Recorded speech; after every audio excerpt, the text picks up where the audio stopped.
It's DTS 152 and E3 is now just a few weeks away. The Arcstrider is going to be playable. What else will we see? All that and more coming up.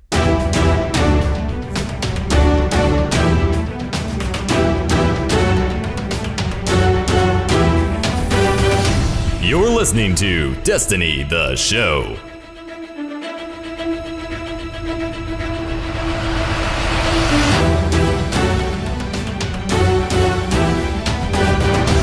What's good, everybody, and welcome to Destiny the Show, the Destiny news podcast to keep you the guardian ahead of the curve in the world of Destiny. I am BBKDRAGOON, joined as always by my amazing co-host, Ditty. What's up, dude? You know, this week has been super strange for me. It was very nice weather at the beginning, then it just downpoured rain for 2 days, and now it's beautiful outside. Friday, we had Flynn's neuter, so he's now fixed, so he's been drugged up, and we've been taking care of him the last couple days. Everything went well, and he's doing just fine. He's just frustrated. We won't let him investigate what happened. So, does he have the cone of shame? Fun. He does. We try and keep him out of it for the most part because he just gets super depressed and frustrated whenever he's wearing it. So, during the day, we have this little like onesie camo suit that goes all the way around his body. I have pictures of it on my Twitter if you want to check it out. It's actually really adorable. We also have a donut as well. It's kind of like a cone. It goes around your neck. Think like Renaissance men with those really big ruffle collar things. Yeah. Something like that. That's what he looks like. So he can't get to it there. So we have all the tools necessary, and he's doing just fine. Excellent. So in the world of Destiny and gaming, you and I played a bunch this week. Why don't we talk real briefly about what you did this last week? Favorite bits? I know probably Vault of Glass is going to be in there. Fate bringer, got one exotic with arc damage. Yes, I finally got the Fate bringer, man. I am so happy when it dropped at the end of the Templar challenge. Oh, that was beautiful. Yep, we raided Vault of Glass for the featured raid, got the challenge modes done after a lot of tries. The Atheon challenge, dude, took us, our crew, a lot of attempts. Too long for some. We had to rearrange and get some new folks in there because it was taking so long, but I finally got my first Destiny Vex Mythoclast, and man, nice, dude. I've got the Chrono Shot or whatever it's called, the ornament for it, and so it was one of those like really surreal moments where it took us 2.5 hours to get through the whole thing, not because we were like a bad raiding squad or anything, just because we were sort of just messing around. Nobody was really taking it seriously, and the Atheon challenge, while I don't think it's like insanely hard, it does require coordination. And if you're all just sort of lackadaisical, like meh, but we grinded through the wipes, and when I finally saw it on the postmaster, I was like, man, that is a gun that I've wanted since year one. And I'm not a giant PvE player, so I think I only have like maybe 16 or 17 VOG completions. But wow, it was like that Gallarhorn moment all over again. Seeing that in the inventory was like so sweet. And this week was doubly awesome, Ditty, because huge shout outs to the folks over at Destiny Community Podcast.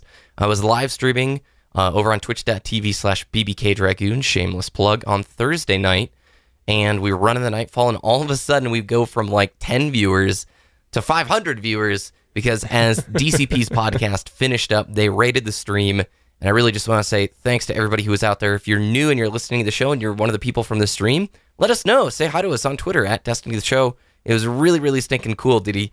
And I got pretty nervous. I won't lie. I've never actually had a chat rolling that stinking fast. But yeah, this was a sweet week for Destiny. Yeah, I mean, so many things, you know, even though there's really no new content coming out, right? But we're still playing the game. We're still enjoying it. We're still having fun. It's just having those moments with your friends, right? And with the Destiny community, with the DCP rating the stream. It's those moments that really make the gaming community, you know, feel so loved, you know? It's so great to have those kinds of people out there who are willing to support other people in just, you know, talking about the game. So thank you guys, and thanks all of our listeners. Yeah. Destiny is really unique in that particular aspect. It's the community that drives the game. It's the community that makes all of these experiences what they are. Yesterday, I did a trials run with the Australian bros, Sassy and Aura, and it was like the most smooth, chill trials I've ever had, Ditty. Like, we didn't drop a game. We got to the lighthouse. We were all using dumb loadouts, but it just reminded me, like, as we're coming to the close, The nostalgia feels are totally ringing true, and I'm thinking back over the last almost 3 years of Destiny 1 going, I got my money's worth. I like this game. Not perfect, mind you. There were many road bumps. There were many things that angered and frustrated me. But as a whole, what a cool experience. And now we get to go through it all again, fresh, new, improved, hopefully improved, in Destiny 2. Yeah, exactly. I mean, that's pretty much what we're going to be talking about today as well, with the new clan features coming in and what we want to see, hopefully, at E3. With that said, let's hop into the news. So this week at Bungie brought with it some interesting news that Bungie's going to be at E3, but they're bringing something new. What is that? Arcstrider. The Arc Hunter subclass is going to be playable on the floor. Finally. I mean, we saw the Dawn Blade, we saw the Fists of Havoc, and then we saw the Gunslinger at the reveal. Unfortunately, we didn't get to play the Captain America Titan. Sentinel. Yeah. Sentinel, thank you. Or the Arcstrider, or the Pole Dancer, as it's going to be loved, or known and loved as throughout the Destiny community. So we'll get to see that in action finally, because we saw some customization with the retweaked subclasses that are returning, but the new subclasses, oh man, we cannot. This is the one that I'm the most interested about. You know, the Sentinel Titan, we can see pretty much how it's going to work, right? But with the Arcstrider, it's like, well, this is kind of very similar to Blade Dancer. Let's see how it differs. So I'm really excited to see what happens. Yeah, I'm hoping for a positive surprise instead of, oh, it's Blade Dancer, but with a pole this time. Now, the Homecoming campaign mission will be playable. Countdown, which is that new PvP game mode that everybody was playing at the LA reveal, will be playable. And the inverted Spire Strike, the same strike from the reveal, will also be there. However, I imagine that we're going to see some new cinematics or maybe a new gameplay trailer. I have a hard time believing that during all the presentations and throughout all the weekend, Bungie's not just going there to retell identical things that they talked about at the gameplay reveal. I imagine they've got a big list, and on that list are little dates that they can start marking where they're allowed to talk about the next feature, the next thing that we're going to see with Destiny 2. If you had to speculate, Ditty, do you think we'll see maybe a new game mode, maybe information about progression? I think in the trailer we'll see maybe some more like Nova Bomb action, or seeing the other subclasses. Well, I really think that this is going to be the presentation that brings in brand new players, someone who's never played Destiny before. This is going to be one for the PC community, right? You know, with the reveal, I said it before, I really think it was geared towards winning the player back, the people who have played Destiny before that just have stopped playing the game for whatever reason, and people who currently play the game, current fans of the series. That's what the reveal was for, in my opinion. And with E3 is that presentation that everybody from the gaming community, not just Destiny, is going to be looking at, and that's going to be the place where we see those new and exciting things. Like, I'm thinking the trailers where it's got a big action sequence, then it cuts to the text on the screen, 16 PvP maps, 500 raids, 3 guns, you decide. Something ridiculous like that. Just more like statistics about the game. You know, we have this list for the last couple weeks about things we still don't know about Destiny 2, and one of them is, going to be how the progression works, how many story missions. This is the main point of what I'm getting at here. What we'll see at the E3 presentation: how many story missions, how many strikes, how many Crucible maps, how many Crucible modes. Of course, just the one raid is confirmed. Fingers crossed for a second one, but that's probably not going to happen until the expansion. So that's kind of what I'm expecting. Yeah, and on that point, we're sort of thinking about the raid as if it's identical to how raids were in Destiny 1, right? Vault of Glass, 2-hour experience. But what if they are taking the multi-tiered approach, and that raid has with it a 3-month lifespan, or shelf life, essentially, where, hey, we're going to open up the next wing of the raid a month after the first wing goes live, and each of those wings has 3 bosses. We don't know. We really don't know. So one raid could be a lot bigger, or it could be exactly like it is in Destiny 1. Fingers crossed. I have just this sneaking suspicion, dude, that they know endgame content is their bread and butter. With putting guided games in, I feel like there's going to be an investment into more robust endgame raids. Just my 2 cents. Now, we also learned in this week at Bungie, nice voice squeak there. I need water. But we learned that this is our final balance pass. Like, the patch that we're on now is the last one of Destiny 1. And I'm going to quote here. Age of Triumph was touted as the last update to Destiny. In our constant watch over the community, we've heard many of you asking if the current sandbox will get another design pass. Our sole focus at this time is Destiny 2. All hands at Bungie are committed to making Destiny 2 the sequel that this community deserves. We have a beta this summer. That will demand your bug reports. This fall, we'll begin an entirely new cycle of updates for a brand new game that we think will be the best answer to the feedback you've given us since the original launch of Destiny. Our hope is that you'll sense what all your feedback has meant to us when you get your chance to play Destiny 2 wherever or whenever that happens. End quote. So that paragraph essentially confirms Ditty Destiny 1 was a beta. Caparino Cappuccino. But really, that sounds But it's coming this summer. Yeah, we're taking your feedback. Instead of trying to mold Destiny 1 and do another balance pass, all the effort's going into Destiny 2, guys. What do you make of it? What do you make of this being our final icebreaker sticky nade sidearm patch? I don't think it's our worst meta, so just throwing that out there. I think it's fun right now. I mean, there's not really too much I can complain about in the current balance state of things. I mean, it's kind of like this conversation is kind of like the conversation you have at work where, oh my God, you just made this mistake. How could you do this? What happened? What were you thinking? And it's just like, come on, guys, let's just move past it and move forward, look ahead, let's fix it and look towards the future. I think that's what Bungie's doing. They're not really saying, Destiny 1 was a mistake. That's kind of how I just came off. Oh my goodness. So let me restart that. I can save it. No, I can save it, Ditty. I've been watching Battlestar Galactica, and as Admiral Adama would say, we have to live with the decisions that we make and look forward. We can't beat ourselves up over the past. So say we all. So say we all. No, but for real, I get it. You're not trying to hammer it down. The community can definitely say Destiny 1, in many ways, Bungie had no clue the amount of time and engagement that people were going to put into it. They didn't know the average, like that first year, was 3 to 4 hours of daily play. The average, I mean, that's way higher than they expected. So it evolved into something that they didn't expect it to become, and that ultimately is going to change how it's going. This wasn't a surprise. I think we talked about this when Age of Triumph went live. We pretty much figured this is it for Destiny 1. I hate talking about balance because unless it becomes like an hour-long discussion where you go, but what about this minute detail? Oh, yes, and this small tendency.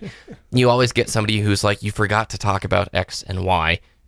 I don't mind this particular balance pass, and I think it's fine to go out on, not as optimal as it could be, but whatever. We've got the beta coming soon, and Destiny 2 is literally months away.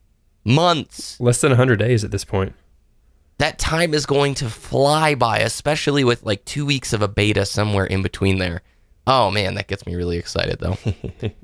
All right, so let's hit a little bit further then on E3. Ditty, you talked about kind of wanting some more details on hard statistics, right? How many campaign missions, how many PvP maps. When are we going to hear about the PC release date? That's probably E3 at this point. That's what I think. Yeah, if it's not before E3, it has to be at E3. Like I said, E3 is the presentation that brings in new players, new interests into the game, and that would be when hey, PC community, you haven't played Destiny before, or you haven't had the opportunity to play Destiny before. We're doing it because we have a PC version now. Oh, just kidding. I don't know when you can play it. That would be like the biggest disappointment for me. And that's pretty much the main reason I don't know if I'm going to be getting a console version or not. Because, like you said at the top of the show, I mean, if the PC releases a month out or more, I'm probably going to have to end up getting a console version, which would most likely be PlayStation, even though I mainly played on the Xbox. Going back to the roots, hitting up that PlayStation, Totally, yeah. I think we should definitely talk about platforms a little bit later. Before we move on from E3, I'd like to see more detailed information about like the resolutions, right? More tech details, because Scorpio, that's like the big thing from this E3. What's it going to run like on Scorpio? We know that the GPU in Scorpio offers some advantages over the PS4 Pro, and the specs of Scorpio look really impressive for a console. So is it going to be running Destiny 2 at 4K 2160p, like true 4K? Because I have a sneaking suspicion PS4 Pro is probably going to be checkerboarded 4K or like 1800p or something really close, whereas Scorpio probably has the juice to run 2160p. The beta release date announcement, I highly expect from E3. I think that would be a huge missed opportunity if they don't. And you hit the nail on the head. This is their chance to reach the wider audience, where the Destiny 2 reveal was very much centered around the player base. This is their chance to go after the more nonchalant, casual person who's like, yeah, I picked up Destiny 1, or that looked cool, I was somewhat interested in it. Do you think we'll see maybe the announcement of a theater, spectator mode, new PvP stuff, or will it remain pretty much the same company line as the reveal? I'm really hoping it's not the same company line. I mean, the theater mode and the spectator mode, I think, would come with that trailer that I was talking about with the text, 15 story missions. Theater mode would just blow everybody's minds, right? Yeah. Just those 2 words, or even spectator mode. I mean, those words on the screen at E3 for Destiny 2 would be the biggest surprise to me, I think. Yeah. That would be fantastic. So if we see it, we'll see it at E3. I don't think any time before. Mm-hmm. All right, so let's move on and talk about that platform discussion that we were just breaching. As a podcast, like as you and I players, we have been playing on Xbox One primarily for all of Destiny 1's lifespan. That's mainly where a lot of our friends were. That was the place that we could do raids. Before Destiny the show, we didn't have a big wide net of a Destiny community, whereas now we have people on PS4 who we'd love to play with, and we've just not really made that at the forefront or a priority. It's hard to maintain 2 platforms. I will say, dude, my PS4 character is 375. I'm like this close to being able to do some endgame stuff with people. But with Destiny 2, I'm going to be starting on the PlayStation 4 and then picking up the PC copy when it releases and trying to maintain those 2 platforms. Depending on progression, how things work, I may end up trying to maintain Xbox One as well, just to play with some buddies. But I want to start on the PS4 and have that going for us this time, because exclusive content, man. I still want to play some of those PvP PS4 maps and some of the, the PS4 Strike and Zed Meteor. I want Zed Meteor. So, like you mentioned, what's your sort of threshold of starting on the PS4 versus PC? PS4, of course, this is all dependent on the PC release date revealed at E3, right? Yeah. If they don't reveal it before, I don't. Okay. Anyways, a month, I think, 30 days from when September 8th rolls around. That's the console launch. If Destiny 2 on PC doesn't hit in 30 days after that, I'm probably gonna get up and get a PlayStation copy of it, because I can't wait that long. Man, I want to play the new content. I'm a huge Destiny fan, and I want to jump in, even though if that means, doing the 2 characters. And I was talking about this in our Discord with a couple of the DTS guys, talking about what about a character transfer, or how that's going to work. And they haven't officially said anything yet, but from last gen consoles to current gen consoles, they did a one-time account transfer for you to continue playing. If the PC release date is 3 months out, I could see that might be a possibility. If you start on the console, they're able to transfer that account to the PC if that's where you want to go. So that might be the route that I'll have to take. But I am so excited about PC Destiny, because that's where my heart is. That's where I want to be. But if I have to, I'll jump in on the console. Gotcha. I don't think there's going to be an upgrade option from console to PC. I could totally be wrong. I just remember hearing developers confirming there will be no cross-save functionality in Destiny 2. The platform that you pick is the platform that character's data is going to live on. Now, that could totally be wrong. Totally be wrong. But I don't know. I think, just looking back, I have no complaints. I thought the Xbox One version ran exceptionally. I can't really notice the difference between the PS4 and the Xbox One version really at all. So whatever platform you guys are going to be getting Destiny 2 for, I think they've done a pretty good job making it a uniform experience. Now, PC, obviously, yeah, Ditty, it's going to look good. It's going to feel good. And I think it's going to play pretty well also. Let's move on as my voice goes out there for a second. Let's talk about clan features that we want to see. There's a bigger emphasis in Destiny 2 on clans. Obviously, the guided game feature, which we've talked about in detail before, is going to be one of the most used matchmaking-ish tools in the game. What do we want to see as people who have managed a clan moving forward? So a lot of the clan features are moving into the game, which is fantastic, right? You'll be able to create. It sounds like they're creating more of almost like a guild hall or guild house roster inside the Destiny game, which is perfect.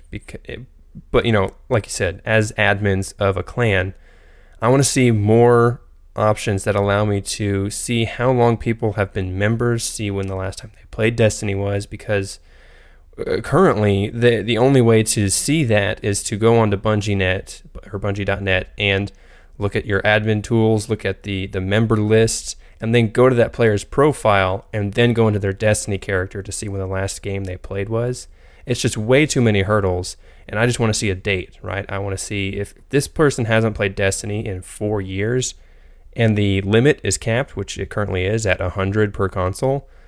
He's filling up a spot for someone who is playing the game right now, this second, who wants to be part of the clan. I want to be able to make that spot available for him or her, and I want to be able to do that. I want to be able to actually manage the members of my clan and have it fully rostered and fully active, so that my clanmates can have the best experience possible. If they want to find someone to play with, they have a list, a roster of active players always playing the game and always willing to play the game as well. Yeah, raise the clan member cap so we can have more than 100 within the clan. I think that's mandatory. Improve the features so that we can actually... Guys, just how cumbersome it is if we want to find out who's been inactive so we can clear up slots for new people who want to join in. There's no way to organize names alphabetically. So if you have a group that has 400 or 500 people in it, now the group is different than, like, obviously the clan. You have to go through the group list unalphabetically to look for that one specific name, go to their profile, and then specifically remove them from the group as a whole, not just remove from the clan. And so from an administrative standpoint, we have to see better back-end tools. Otherwise, clans are going to be completely... really hard to manage, and that's been one of our biggest frustrations, because we want to get a lot of the active members in the Discord into the DTS clan, and we're usually trying to fill up those slots, but it's so time-consuming to see, hey, this guy really hasn't played anything since House of Wolves. Nothing personal, but we'd rather open this slot to somebody who's looking to raid with us. I mean, we did that just this week, Ditty, with Vault of Glass. We pulled somebody from the clan roster to help us complete the raid because we needed to fill that slot, and that's what I hope to see happening with Destiny 2 is that clan roster, you can keep it active, you can make sure those members maintain the standards that you want your clan to portray. Even, more than ever, it's important to have your clan values and to demonstrate them, because you have clan levels, you have seasons, and now you have... Oh yeah, we didn't even really talk about seasons on the show. We'll have to do that next week, Ditty. But when you're doing guided games, you want to give a good impression. That's really what I'm saying in a long-winded way, you know?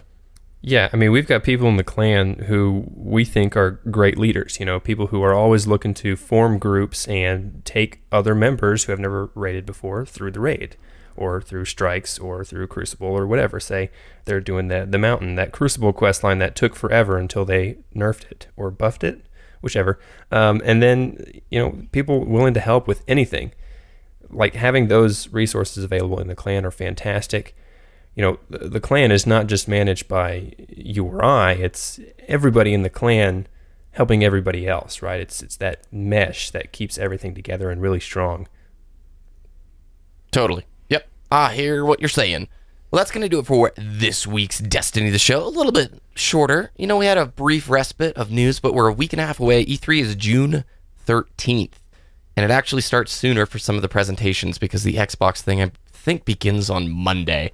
E3 is now like a full week. It's pretty crazy. So if any of you guys are going to E3, shout out. Let us know about it at Destiny the Show on Twitter. This is the first year, I think, that you can actually buy tickets to go to E3. Maybe they partially did that last year, but I think this is going to be a really cool venue. We're going to get new gameplay, and of course, we're going to get to see what PC footage looks like. So, Ditty, where can people find your content? Twitter.com/Ditty, DTS, DITTY, DTS. That has really cute pictures of Flynn in his little onesie and youtube.com/wooshness, WOOOSHNESS. Head to DestinyTheShow.com for all the links from today and more. Follow us on Twitter at DestinyTheShow. You can find me at BBKDRAGOON on Twitter, YouTube, and Twitch. I'm now streaming once a week, at least Friday night, and I'm trying to get 2 streams in a week. It's been going pretty good so far, mainly Destiny, and I'm playing a lot of times with people from the chat. So thanks for listening, have an awesome week, and we'll see you next time.